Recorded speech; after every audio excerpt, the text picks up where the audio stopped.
Good evening, chaps. How are you? It was a bit of a rush today. I haven't got my beer poured yet, so excuse me while I just take care of some important business here. And let's try and not get a head on it that's a yard thick. There we go. I can live with that. Anyway, how are you all doing? Cheers for turning up once again.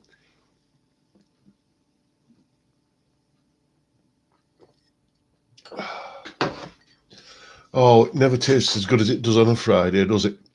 Let's see who we got in. We've got Derek in, we've got Phil, we've got Brad, Thomas, Peter Shields, Phil Simmons, Jason Carter, Das Schaff, Ian Clark, Michael Clark's in. How are you, Michael? Dave Pegg, Deco Dude, Ozzy's in, Macaroon, Johnny Random, all the usual crew, basically. It was so nice to see you all again. How's it all going? What sort of week have you had? How's the weather been there? Nightwish Lover, how are you, love? Mate, rather. Yes, Greg's in. Yes, it's been... Is it me? Is it me, or is it starting to feel a little bit like spring? Dare I say it? Because, we were thinking that not that long ago, and then suddenly we had snow, didn't we? Brad's had his hair cut. Been cooking chili for tea, have you, Johnny? Yeah, we had chili last night. It is steak and chips in the Robson household tonight. Why not? Work's been busy, says Colin. The joys of being self-employed. I wouldn't have it any other way. You and me the same, mate. I remember Bill Hicks was saying the greatest thing about his job, comedian, was saying the great thing is I don't have a boss, and there's a lot to be said for that. Hi, Steve. How are you, mate?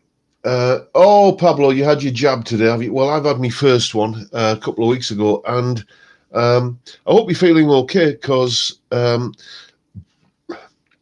everybody I speak to other than me seem to have some ill effects after the jab, but I didn't even feel it go in, to be honest. It was just, and then I had no flu symptoms or cold symptoms or anything like that. It was just, didn't hurt and didn't have any after effects. Good evening, Santrix, or good whatever time it is wherever you are, mate. I'll assume it's an evening, because it's 5 o'clock somewhere, isn't it? I was self-employed and my boss was a tyrant. Yes. You can, there is a lot of truth in that, Phil. I wouldn't work these hours for anybody else. I'll be honest with you. But seeing as how this video is monetized, and I could possibly call this work, really, couldn't I? Wonder if I can write this off against tax. We shall see. It's got to be worth a try, hasn't it? You're an hour ahead of us, are you, Santrix? Okay, well, fair enough, mate. Hope you're having a beer with us, or whatever is your favoured tipple. Pies from a local butcher. I tell you what, if ever any of you are in the locality of Redcar, you have to come and try out a shop in Redcar. It's called the Northern Porker, and they do the best meat pies you will ever have. They are just incredibly good. The only thing is the taste so good that you have another one and another one, and then you kind of living off antacids for the next couple of days, but it's so worth it. You can get rid of the evidence if there's an audit. Yes, indeed, Ozzy. Anyway, I think we're all pretty much settled in now, and the ads will have finished and everything. So let me tell you what's coming up on the channel this week. Tomorrow, there's a little bit of slide coming up. I haven't done any slide in a video for ages and ages and ages. So tomorrow I thought I would get the old Dunlop glass slide out of the box, and there's a bit of a slide solo, and it's designed it's designed really to be an accessible slide guitar solo for people who aren't really that kind of familiar with that style of playing. So if you want to get into a bit of slide playing, check out tomorrow's video. Then on Monday, we have one of the most iconic guitar solos of the early 1980s. And the video for the song, which I watched as part of doing the preparation for my video, is probably one of the most unintentionally sinister and creepy videos you will ever see. It's like really cringingly bad, and we didn't think so at the time in the early 80s. So can anybody think what that song might be? No, not Jeff Healey. No, not Gary Moore. This is from the early 80s. Red sauce or brown on a pie? Has to be brown for me. Missed HP sauce so much when I lived in Munich. Well, it depends, you see. You see, if it's like a meat pie, like like a mince pie or a steak pie, then it has to be brown sauce. But if it's a chicken pie, it has to be ketchup, I'm afraid. It's standard tuning for the slide. No, not Thriller. Not Thriller. No, not Iron Maiden. I'll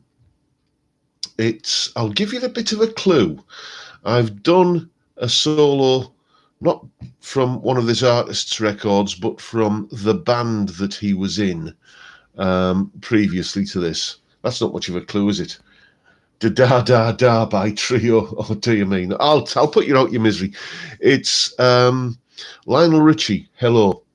That's the solo we're looking at on Monday. And if you don't know what I'm talking about, go and look at that video again, the official video for it. It is creepy. It really, really is. Then on Tuesday, excuse me, more beer. Then on Tuesday, Morrison's Export this week, by the way. On Tuesday, we are doing, or I am doing, the just counting down my 5 favourite Stevie Ray Vaughan performances. And that's going to be setting the scene for the next few Tuesday videos where I'm going to be going through, like I did last week with Gary Moore, if you saw that video. So that's going to be the Tuesday's video. Then Wednesday's video is the second installment in the music theory question and answer kind of thing I've got going on, where this week we're looking at pentatonic scales. And by the way, I'll say it again, I'll keep plugging this. If you have any requests for music theory videos, anything that you don't understand, anything that puzzles you, anything that you are struggling to get your head around, then ping me an email or leave a comment somewhere where I'm bound to see it, basically. Somewhere where I'm going to notice your comment. Best way is really is on an email. That's the one, Phil. Yes, the blind girl video.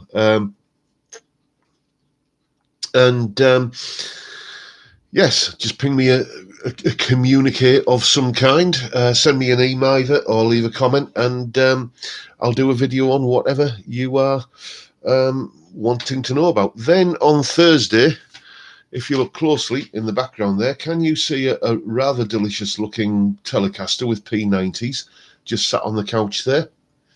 That was my little treat to myself this week. I just thought it was so cheap. It was almost like I was nicking it. So I've got that. It's basically it's another guitar review. So we're looking at that. Speaking of guitars that I've reviewed, the vintage V6 Hendrix Strat copy that went off to Zoe's place today. Chloe Wedmore from Zoe's place came and picked that up this morning, and I've got a picture of her picking it up. I'll be posting that at some point. It's so that's gone to a good home. Hopefully when that is sold, it will fetch a pretty penny for the charity. I've asked them to ping me a link to the eBay listing so I can post that in the community tab. And excuse me, I've got an itchy nose tonight. I'll post that in the community tab if you fancy bidding on that very guitar. Lovely, lovely guitar, actually. I've got to tell you now, if I was in the market for a Strat, which I'm not, because I've got that Harley Benton on the wall behind me. That scratches my Strat itch whenever it crops up. But if I was looking for, a good quality, pro quality Strat, I'd have one of those vintages in a heartbeat. Beautiful guitar. Yeah, it is a belter, Peter. It's, I'll tell you what, I'll give you a little bit of a sneak preview.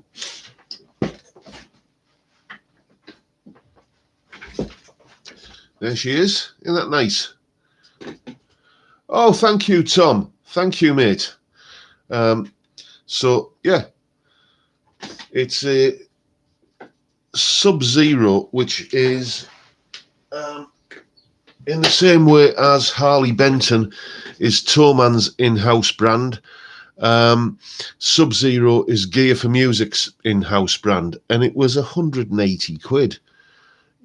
So it's, and you look at the spec for it, and it's got, graphite nut, Alnico P90s, mahogany, hollowed out mahogany body, that lovely maple top, which is only a veneer, but it's a lovely guitar, and you're going to see the full review of that on Thursday, and then on Friday, once again, we're back on the beer. Yeah, it's maple fretboard, but it is very light. I think what makes it look that light is those big block inlay markers on it, which aren't my favourite, to be honest with you. It's not a deal breaker, obviously, because I bought the thing, but it does look a little bit sort of in your face. I would much prefer like little kind of nice phony abalone or something dots.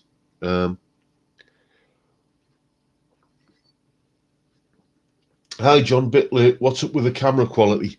I don't know. Let's see if I can get a bit more light in here. How's that? Is that any better? It's the same camera I used, I've used every week on just the built-in one on the laptop.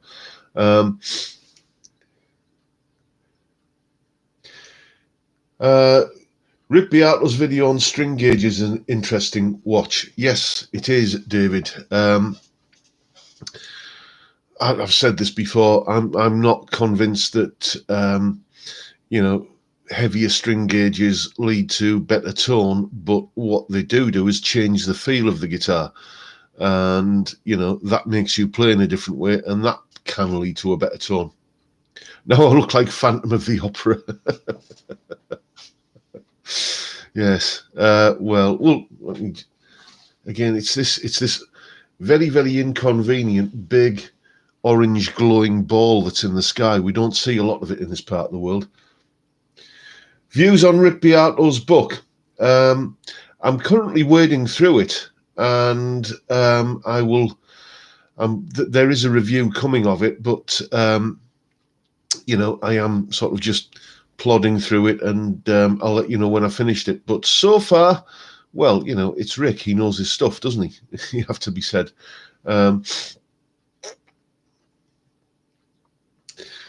John, I find a huge difference between sitting and standing when playing. Should we practice more standing up? It's not something I've ever noticed, to be honest with you. I don't notice any transition. Evening, Craig. I don't notice any difference from when I'm kind of standing to sitting.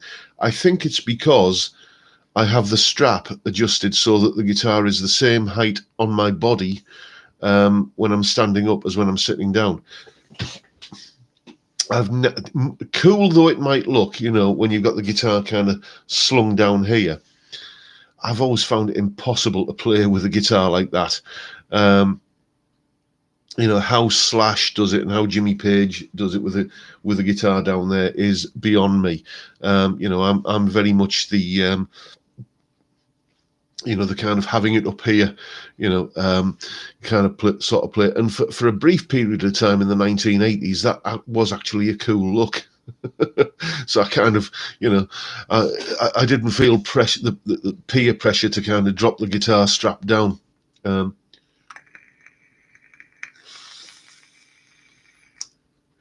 Elvis 68 comeback. He couldn't get a strap, so he just balanced it on one leg. Yeah, it's got to be 20 years since I've seen that. And what wasn't that a Hagstrom he was playing on that? It was like it looked like a 335, but it had like a Strat style headstock, I seem to remember. John, singing and playing guitar at the same time, can't coordinate the two. Some say like falling off a bike. Once you can, once you can do it, you won't forget. Well, I'm the wrong bloke to ask about singing. Really, it has to be said. Every band I was ever in over the years, it was like every week in the rehearsal room. Can we have some backing vocals off you, John? Yes, certainly, I would say. And then next week there would never be a mic set up for me for some reason. So there you go. John, you should do a book. You know your stuff too, mate. Well, yeah, once somebody invents a 27-hour day, I might have the time, mate. And I don't know. I mean, it would be nice to be a published author, but it's call it a bucket list thing to do.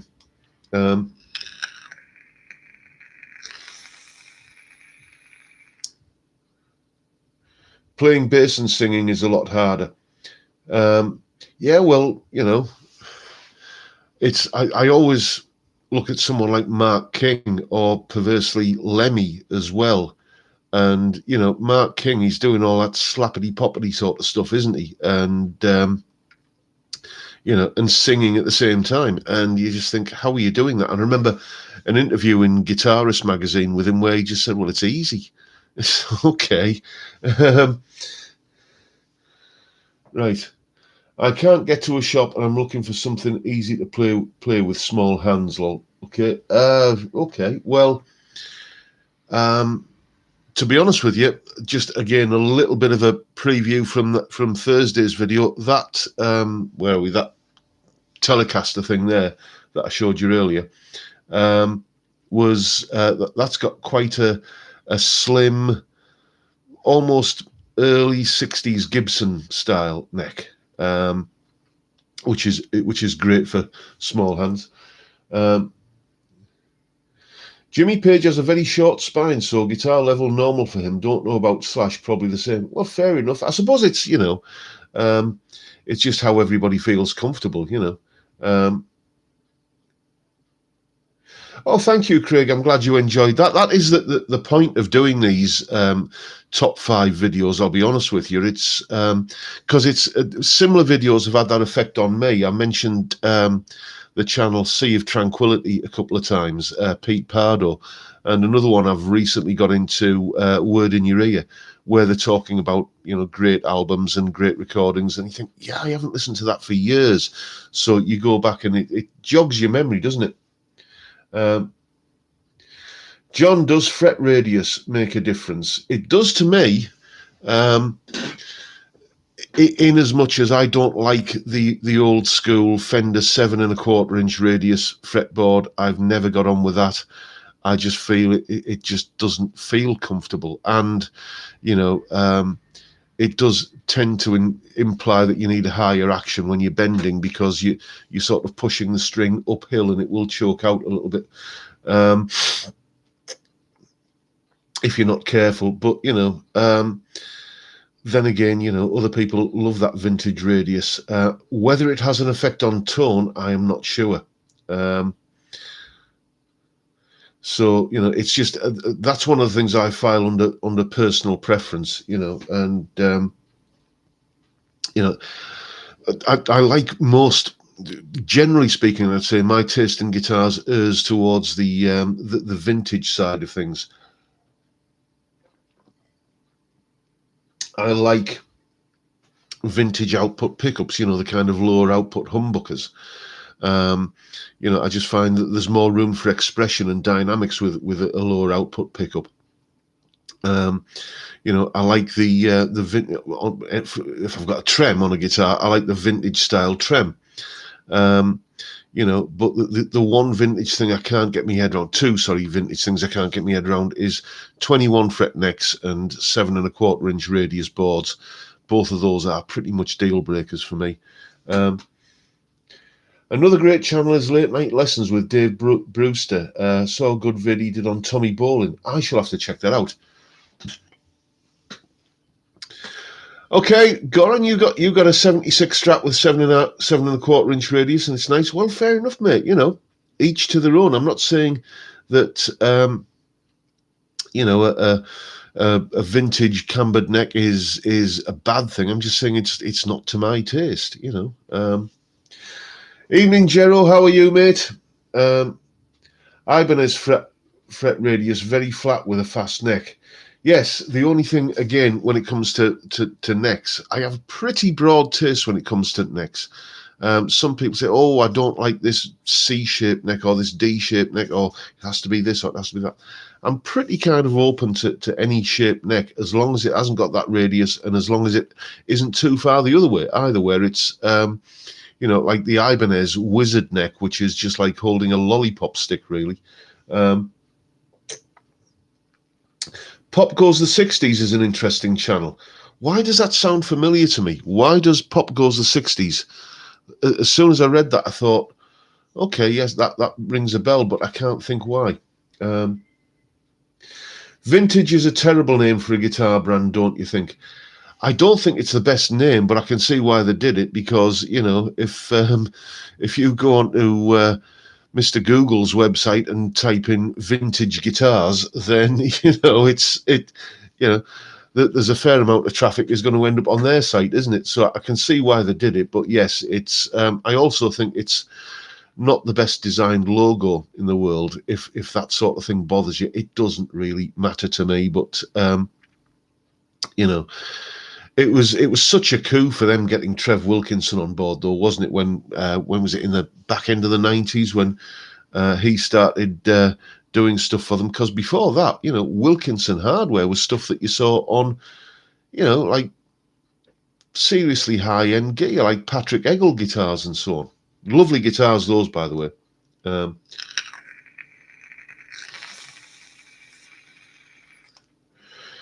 I like scalloped frets, but I understand why people don't like them. They're an acquired taste. Do you know what? Apart from a Jackson that I had, and don't ask me which model it was a HSS Floyd Rose thing before I discovered I hated Floyd Roses. HSS kind of candy apple red super strat thing, pointy headstock Floyd Rose. That had a 24 fret neck, and I think everything from the 17th fret was scalloped. And up that high on the neck, I couldn't really tell any difference. But I've never played a guitar with a fully scalloped neck. So,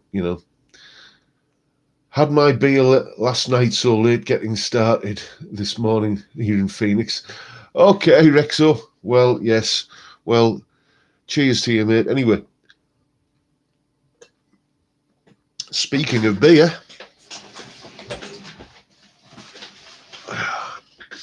dearie me, I did bring an extra one up this week. I counted them as I brought them up, because if you remember last week, I thought I'd brought 5 up with me. And I was just glugging down number 4, and suddenly there wasn't a number 5. It was incredibly disappointing.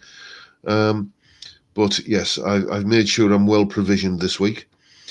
Oh yes, another thing I meant to tell you. A very kind chap called Steve Valance, who I believe is in the States somewhere, has sent me some of his handmade acrylic picks. So there's going to be a video on those coming up at some point.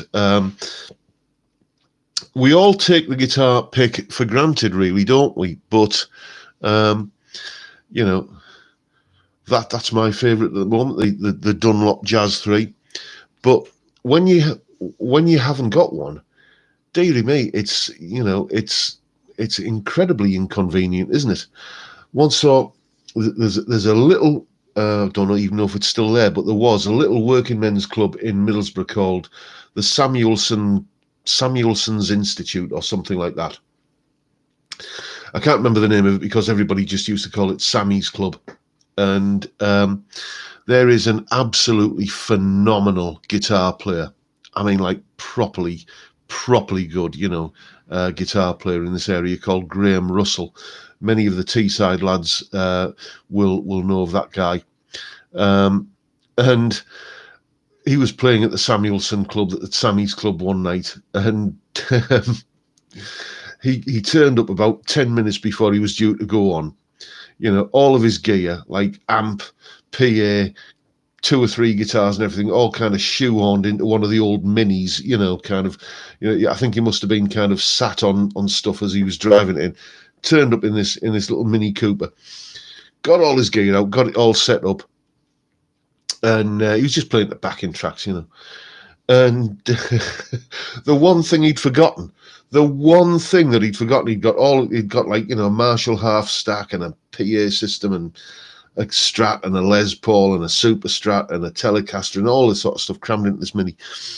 And the one thing he'd forgotten was a pick. He was having to scrounge around the audience, you know, like 2 minutes before he was supposed to go on. Said, "Anybody got a pick? Anybody got a pick?" Fortunately, the audience was full of guitar players who, you know, so he was well sorted for. But anyway, Steve Valance has sent me some of his handmade picks, and I've had a little bit of a go at them, and so far I'm quite impressed. So there's going to be a review coming on those. I haven't checked out prices yet, but you know, it's going to be handmade. So it's not going to be the same price as something that's just stamped out of a die cast plastic casting sort of thing. But yeah. We shall see. What I plan on doing with those is just having a play with them for, you know, a few days to see how they settle in and shape up. They do have a really cool feature though, is that they've got a little magnetic dot in the middle, so you can stick them to something and not lose them.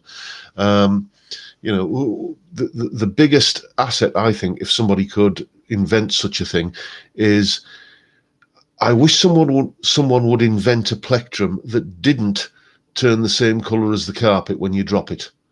You know, because is it just me, or do all plectrums do that?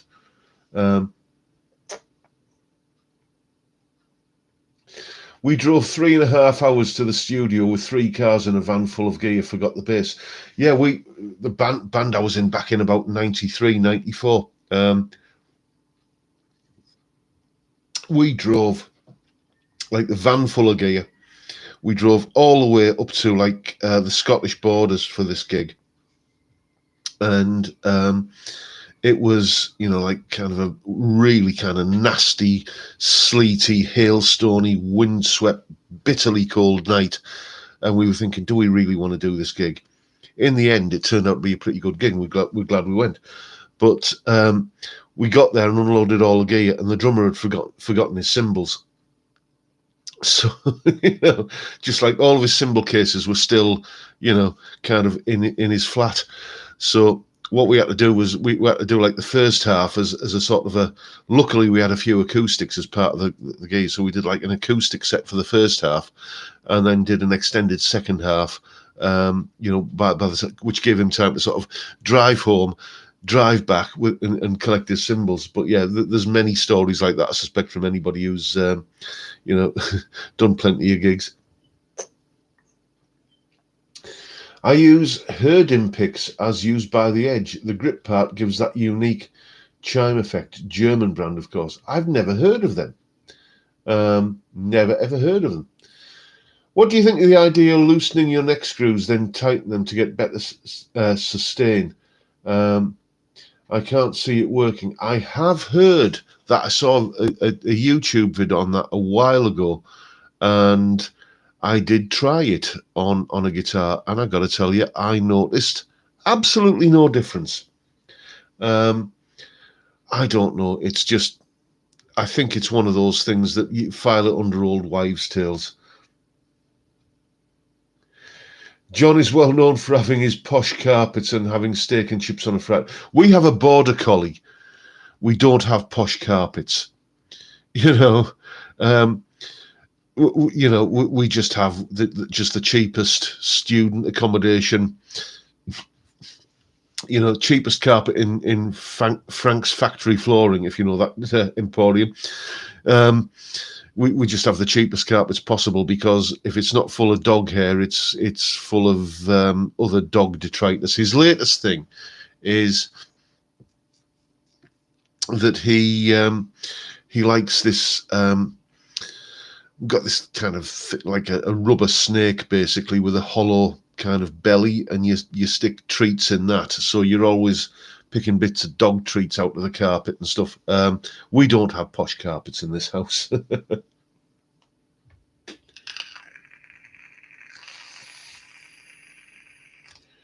Watch out for knockoff plectrums cut out of sheets of plastic printed on A4. Basically, beware shops selling unprofessional pics. They're rubbish. Yeah, well, I have. This is my emergency stash. This is something that a student bought me for Christmas a few years ago, and I've got to tell you, it was just such a thoughtful thing, and half of them have fallen out, but you can see it's a little wallet, and there's another one falling out. It's a little wallet full of pics, and they're pretty good. Just standard sort of stuff. Have a few designs on them, but as I say, the Dunlop Jazz 3 is my pick of choice. It's I just seem to be able to do everything with it. I did back in the 90s. I've talked about this a few times.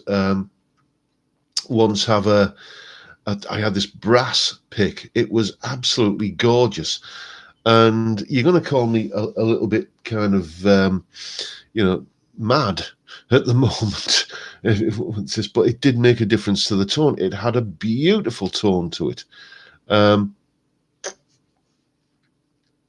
Das Schaffner's Frank's Carpet Emporium. This brass pick I had in the 90s, it was a beautiful tone, but it was just absolutely determined to break me strings. It was, it just used to kind of devour strings. And I was playing a Strat at the time, and I had EMG pickups in it. And, that sort of molded plastic encasement that EMG pickups have got on them. It was actually cutting through that, and it got to the point where I could actually see the windings and the gubbins inside the pickup with it. It wore the pickup away so much. So I thought probably best to stop using that pick, but it was a beautiful, beautiful sounding pick. That's where I got it from, Craig. Williams Music. Well remembered, mate.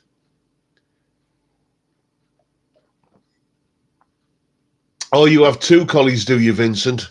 Yes, I have been told that's the answer. Is to if your border collie gives you a hard time, have two border collies, because then they give each other a hard time. I mean, don't get me wrong, we walk his legs off. He gets plenty of exercise, but he's just such a, well, I can't say what I think. I love the bones of him, but he's, I will sit in this office from 7 a.m. on a morning till 8 o'clock on a night, a lot of days. And all I want to do at the end of the day is just veg out in front of the TV for an hour and a half and then sleep. And, he's all over me. He's around me neck, he's up in me face, and he's, Dad, play with me. So, I have been told the answer is get another collie. Where was Williams in the borough? It was on Linthorpe Road, mate. It was down towards what's that road? Whether is it? I can't remember the name, but it was down towards the end of Linthorpe Road, where where it goes to the railway station. Anyway,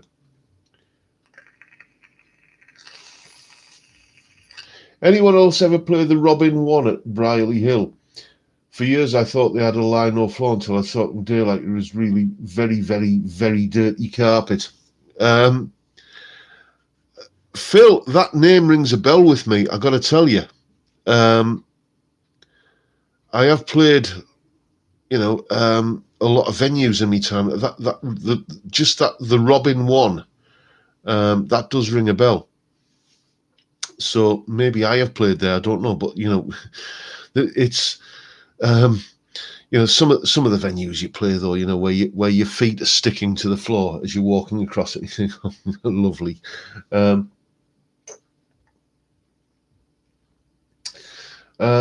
My border collie was like a shadow, always right beside me. Yes, Yeah, that's it. I mean, our lad, he's, they say collies are a hard-working, intelligent breed. Can you smell the steak and chips cooking yet? No, because I'll be cooking it after this live stream. It's...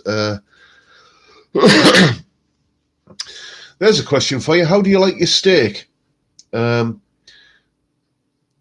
Teach him to play the guitar, John. There's a challenge. Yes, as I said, they're a hard-working, intelligent breed, but in some cases it does skip a generation, and we've got the generation that it's skipped. I'll tell you what he's like. As you know, we live by the seaside, and he has a bit of a lollop around and a chase of the frisbee on the beach, and obviously he gets thirsty, and there's this big load of water there called the sea.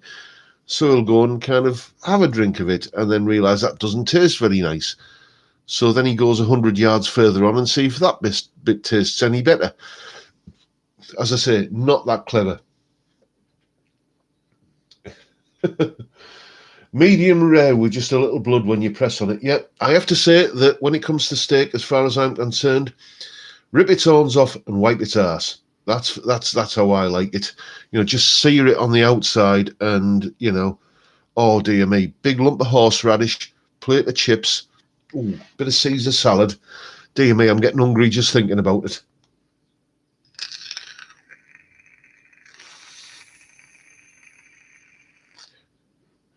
I've been watching Baker Bruce Moore, and I have to say it's mostly fire. Is that a good thing, Ozzy? One thing bothers me though. How on earth did they get Gary Moore to put his name last? Hearing what I've done about his ego, that must have been took some negotiating. Well, yes, but it was actually I think they just did the names alphabetically, and I don't. Did Gary have that big of an ego? I don't know. I'm not sure. I never met him. I would have loved to have met him, but. All of the anecdotes I've heard about people who met Gary Moore were that he was just a really down-to-earth, salt-of-the-earth guy. John likes his steak where a half-decent vet could get it back on its feet. Yes, indeed. That's pretty much it. Walk it through a warm room. That'll do me. That reminds me of my ex. She was a Miss Steak with a huge chip. John, did you ever play in the Duchess of York in Leeds back in the day? I did a couple of times. I may have done. I certainly played gigs in Leeds. We used to do these things called net runs, where basically your agent, because if you work in the clubs in the northeast, you have to work through an agent, would basically farm you out to another agent in another part of the country, and then you'd get sort of passed around like pass the parcel, and you didn't make any money at it, obviously, but it was like a sort of a lad's holiday, basically, where you just got to play a few gigs. There was, alcohol and other things, it was a great experience, and so you used to pretend you were going on tour, you were a band on tour, so. There's every chance, mate. Yes, there's every chance I did play there, but they all seem to kind of blur into this big kind of smorgasbord of happy memories.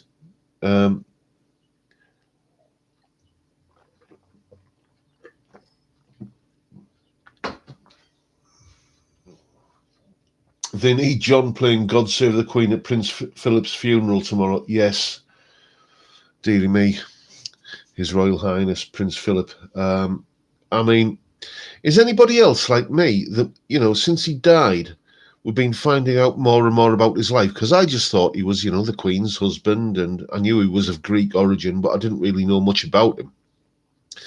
What an extraordinary life.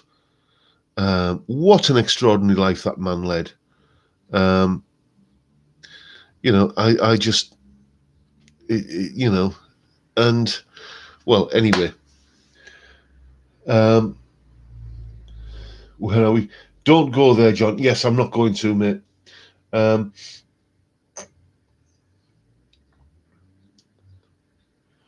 What mill are your jazz picks? I'm not sure I understand the question, Dave, to be honest with you. I love the amount of pranks he played on people that are now emerging. Yes.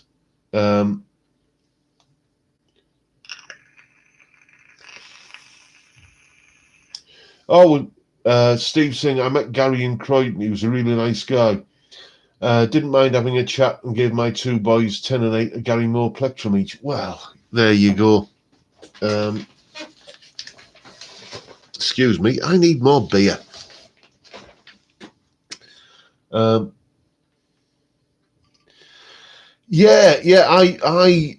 almost did the Duke of Edinburgh, Chris, but it's the sad fact was, as an adolescent, I didn't have time to do it. I loved the whole idea of doing it, but my parents had a business, basically a shop, and I was expected to kind of put in a fair amount of hours in that business. And when I wasn't doing that, I was out drinking beer and playing in bands. So, oh dear me, I've made a mess of that one, haven't I? Has anybody got a flake I can put in that one?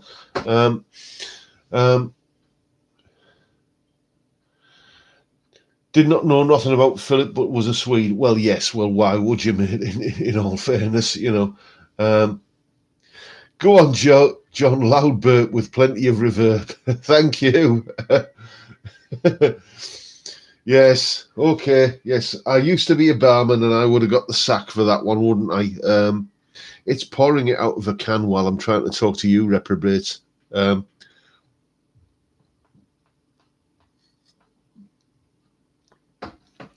Are Jazz 3s 1mm? I think they are. I shall have a look for you. Because helpfully what they've done is they've printed the kind of the thickness of the pick in black on a black plectrum, just to make it extra readable. No, it doesn't say, mate. It just says Jim Dunlop USA Jazz 3 on the other side. So yeah, they feel like a 1mm pick, I've got to be honest. That's like the head you get on a beer in Germany. The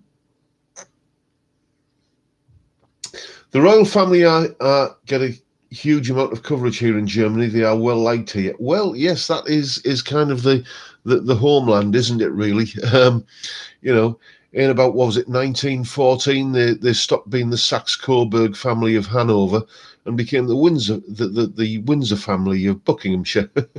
Can't think why, but there you go.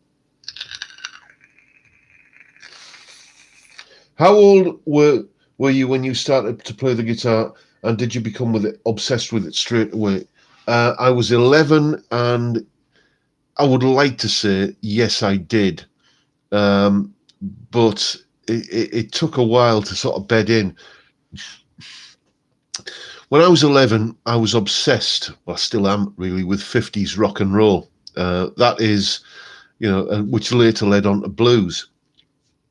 And I knew from just kind of, you know, because it's just out there, isn't it? You know, that you only need 3 chords to play that kind of music. So my initial ambition was to be able to play 3 chords. And once I'd got that, it was like, you know, I could play Hound Dog, I could play Rock Around the Clock, I could play Johnny Be Good, I could play Blue Suede Shoes.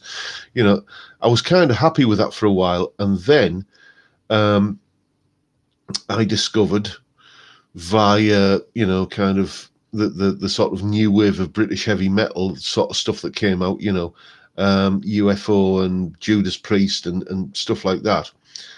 I discovered the joys of, you know, kind of really virtuoso guitar playing, and that's what sort of kicked me in and kicked me into it, and I wanted to be able to do that, and that's what kind of, you know, really kick-started me after I'd been playing about a year. But it wasn't straight away. it was just, something that sort of crept up on me, and then suddenly it was like by the time I was 12 or 13, it was it was the center of my universe, and has been ever since.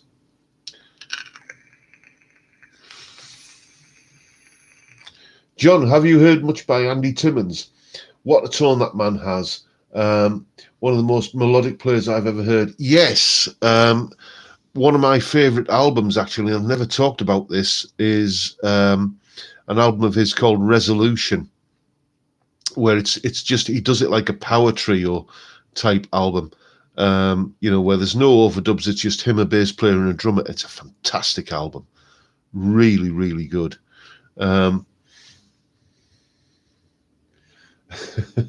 I see we're still talking about 3 chords versus 4 chords. Yes. By the way, I haven't seen anybody mentioning I'm buffering tonight, so hopefully the internet isn't broken anymore. Yeah, you're right, Jason. It's an incredible album. I'm going to probably have to start paying a bit more attention in the videos and YouTube stuff to some of these more, dare I say it, shreddy players. It's Guitar Nerd by Pete Thorne. There's another fantastic album. Thank you, Goran. No buffering. Yes, as I say, last week it was a big day in kind of world news events, and I sometimes think on days like that the internet buckles under the strain a little bit, and a big fat hairy arse lad from Redcar doing a YouTube live stream is often kind of maybe kind of trying to sneak through the gaps a little bit. Joey Landreth is a great guitar player. Yes, that's a name I keep hearing, and I must confess, I don't think I've ever heard any Joey Landreth. So again, another one for me to check out. Andy Timmins was in a metal band called Danger Danger back in the day. Yeah, isn't there a story about that where the record company said, we want to sign the band, but it's only really you we're interested in. I like the Circle of Fifths vid. A couple of patterns demonstrated which I never knew. Okay, well, fine, Das. I'm glad you enjoyed it, mate. As I say, any music theory questions or queries or things that are stumping you or puzzling you, let me know and I will do a video on them.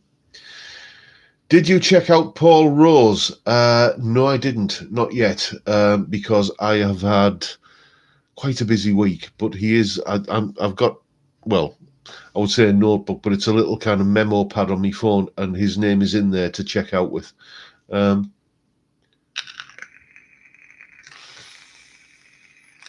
John, do a tubes solo, please. Okay, yeah, it's on the list, mate. Fair enough. Hello, everybody. I just zoned out then. Oh, was that a little bit of you buffering, was it, Johnny?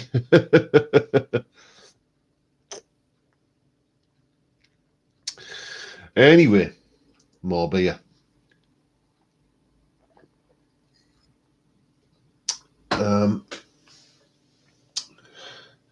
Burns tries sonic pickups. What do you think? Well, Brian makes them sound absolutely fantastic, doesn't he?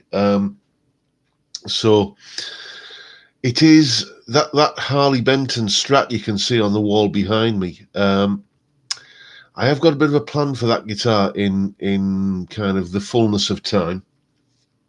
I want to basically turn it into a Brian May guitar, not in terms of the shape or anything, but I am thinking of putting some trisonics in it and, and putting the Brian May switching in it, and we'll see how that goes.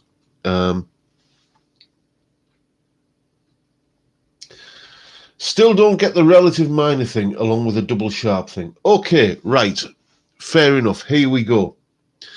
The relative minor thing. Right. Why does everything major have a relative minor? Well, it all goes back to Pythagoras. He discovered the pentatonic scale, and out of the 5 notes in a pentatonic scale, you can make 2 chords. You can make a major chord and a minor chord, and that is the origin of the relative major minor relationship. The double sharp thing, okay.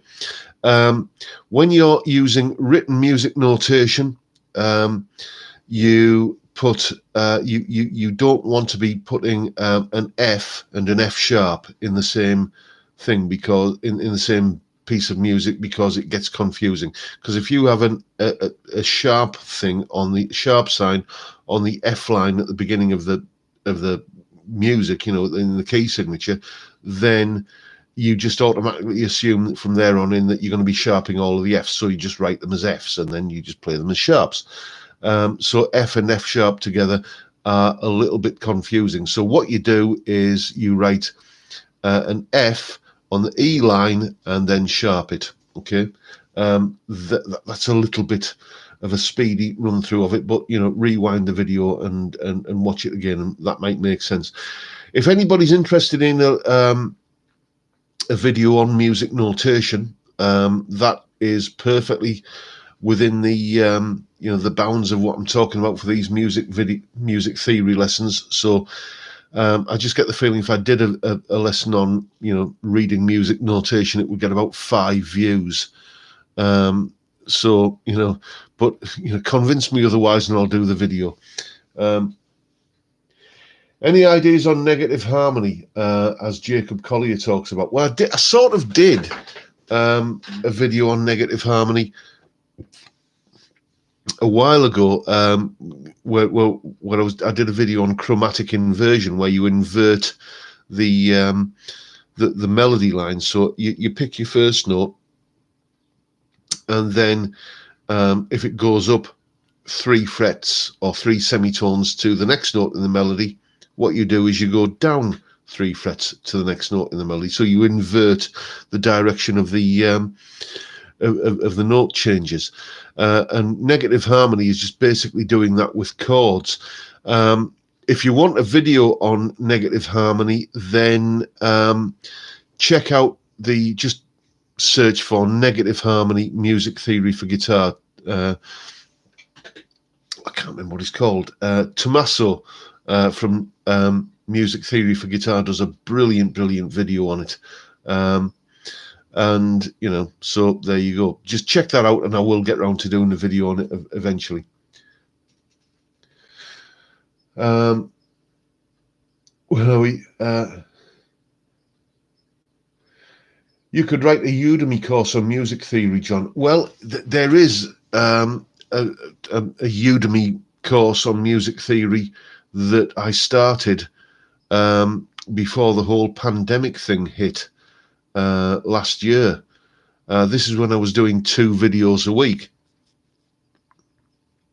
and I was doing 2 videos a week, and you know, some lessons, and you know, writing courses, and that was providing me with, you know, an income. And then the pandemic hit, and I thought, right, okay, so the lessons are going to fall off now, so I've got to kind of think about what I'm going to do.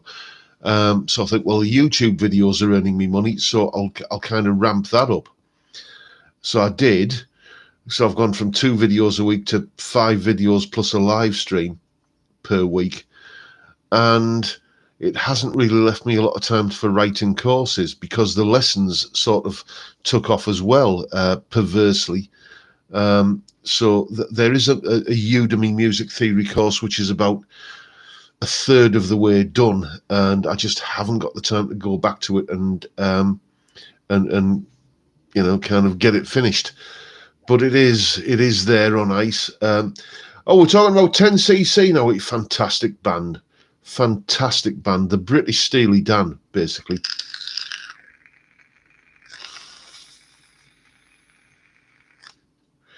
Any thoughts about the Robert Fripp tuning? Never tried it, but I saw I think it was a Paul Davids video on it a while ago, and he explains that like the pros and cons of it, and to me there are more cons than pros, it has to be said.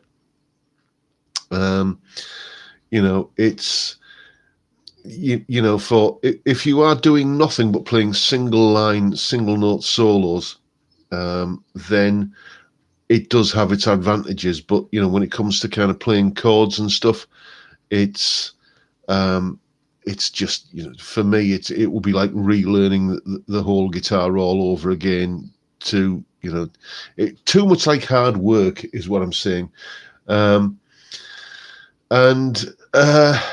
it's the reason why I can't be bothered retuning the guitar for slide, to be honest with you. It's like I said in the slide video I did a while ago. The thing about standard tuning is all of the notes are where you left them. And you don't have to relearn the neck.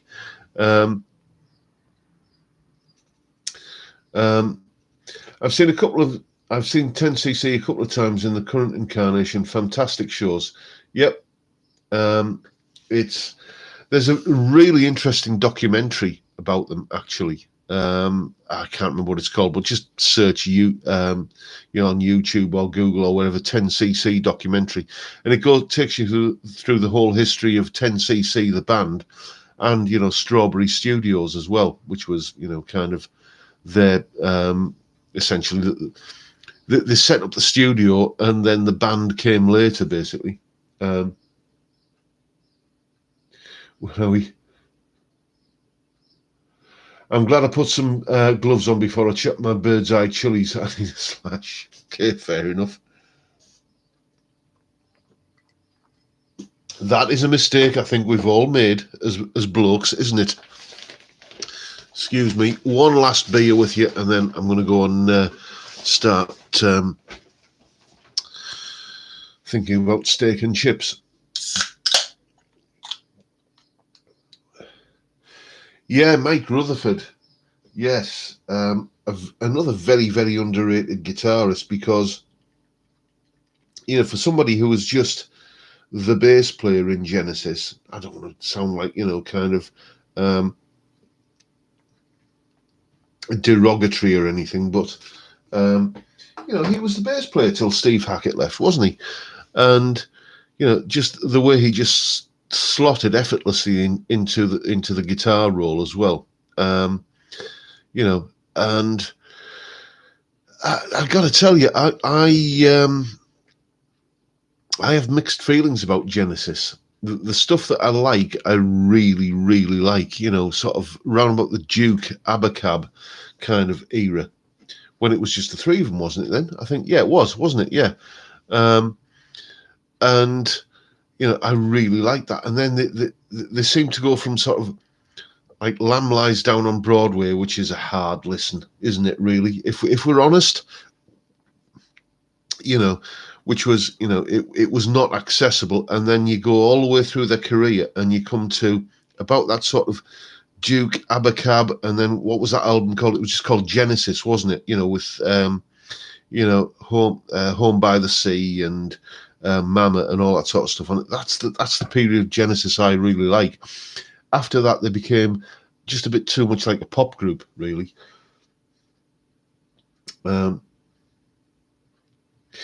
Rutherford is a very underrated player. Another is Declan Sinnott. Never heard of him, Podrick. A man who has never overplayed. That is a name I shall have to check out.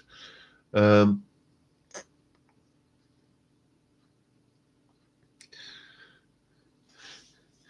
on you, Kevin. Good on you.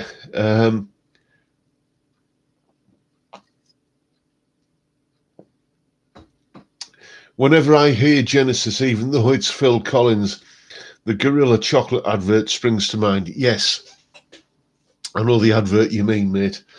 John, is this classed as a lock-in tonight? Well, only till I finish this beer, mate. Then I've got to go and start peeling tatties for the chips, basically. Yeah, I mean, probably if I had to pick a favourite Genesis song, it would be "Turn It On Again."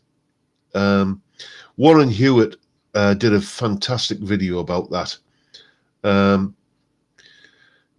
Underrated bass players, John Paul Jones. I didn't know he was underrated, to be honest with you. I mean, he is just a virtuoso. You know, he's one of those guys who, you know, he can do anything, can't he? I mean, the Led Zeppelin in their live shows would try to recreate the studio recordings as fully as they possibly could. So they would have, you know, kind of John Paul Jones playing bass pedals with his feet, you know, and playing a recorder with this hand and, you know, a keyboard with that hand, you know, and it was just, you know, took it in his stride.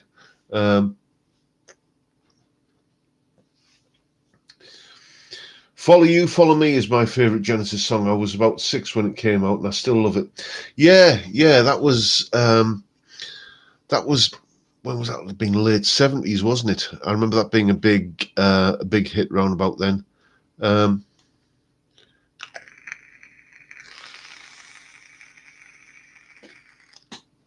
Gorilla Chocolate ad. If anyone asks you what gated reverb drums sound like, that became the drum sound of the 80s, though, didn't it?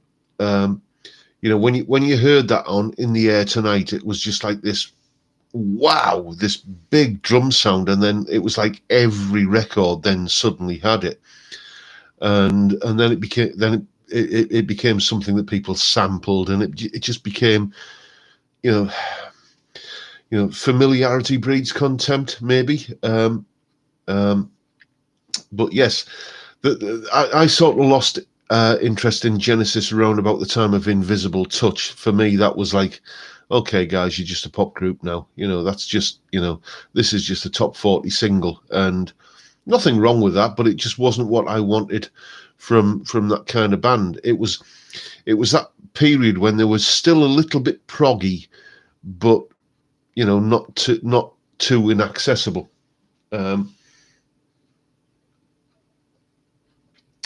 Genesis rejected In the Air Tonight, so Collins did it solo. I didn't know that. Oh, his mum got you into drama school. Fair enough. No, I haven't heard of Doyle Dykes, Peter. That's a new one on me. As I say, I go back through the chat replay on these videos and take notes, so that'll be going on the little notepad of my phone. Yeah, does anyone remember Brand X? That band that, like, sort of a fusion-y prog band that Phil Collins was with for a while. They were a bit out there, it has to be said, but you know, you could always detect in their music, I think, you could always detect a tune that you could, you know, I kind of sound like me dad now, don't I? I like that one because it's got a tune to it, you know. But there was always that there in a Brand X tune.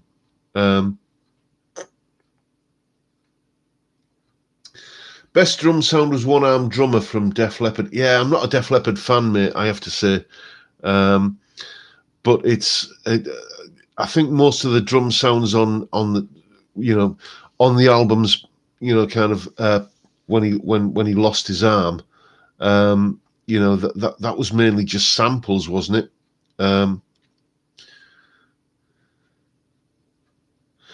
John, homework tonight is to check out Joey Landreth and in particular the song Hindsight. Yes, and Paul Rose and Doyle Dykes. Oh,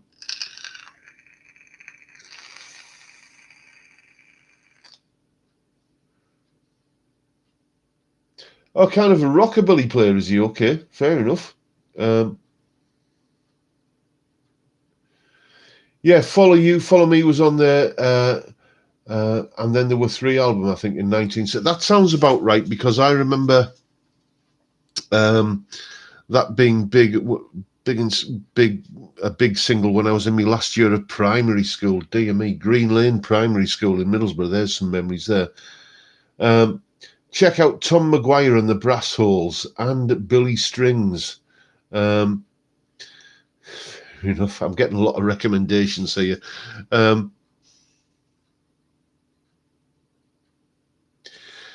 Yeah, I mean, Rick, what was he called? I can't remember his surname, but the drummer in Def Leppard. I mean, you've got to admire the grit of the man, haven't you? You know, losing an arm and then saying, you know, screw it, I'm still going to be a drummer. And you've got to admire the rest of the guys in the band for saying, well, we're going to wait for you to kind of, get to the point where you've got it sussed, and then we'll continue.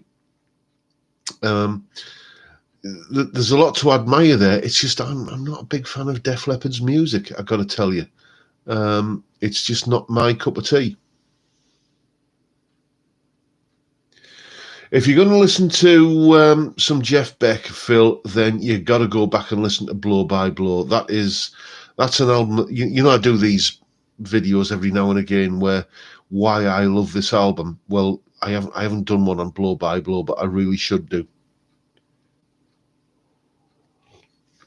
Hi, John. Hope you're good during these hard times. You look good, man. Your tips really helped me when I was starting out. Well, thank you, Gray. Thank you. That is.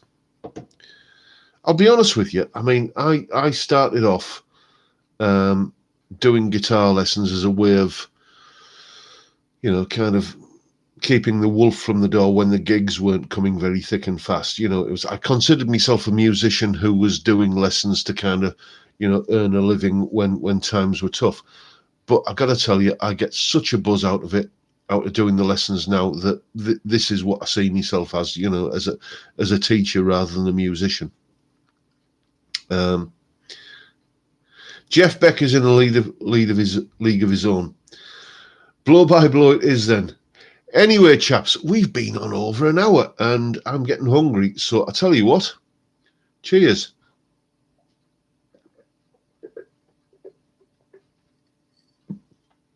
And that was the end of that. Right, folks, as I said, steak and chips tonight, and I'm getting a bit hungry, so I'm going to wind things up here. Thank you once again for turning up and watching a fat bald lad talk cobblers for an hour. It's been a blast, and let's do it all again next week. But for now, time, gentlemen, please.